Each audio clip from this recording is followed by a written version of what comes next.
Hello বন্ধুরা, আজকে আমরা দীঘা এসেছি। সৌমিত্র আঙ্কেল, সোমা আন্টি আর মনিকা আন্টিদের সাথে পলাশ কলেজ। এখানে আমরা একটা ঘোড়া দেখতে পাচ্ছি। আমরা এখন কোথায় এসেছি?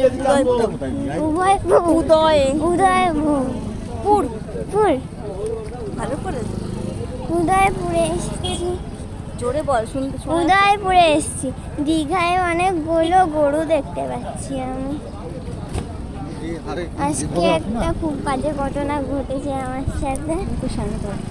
আর এখন আমরা হোটেলের দিকে যাচ্ছি, কেন কি আমরা সমুদ্রে চান করবো আর জামাটা চেঞ্জ করতে হবে। জিন্স আর প্যান্ট পরে আর রিফ্লেক্টটা পরে আছে, এটা পরে তো চান করতে পারি না, তাই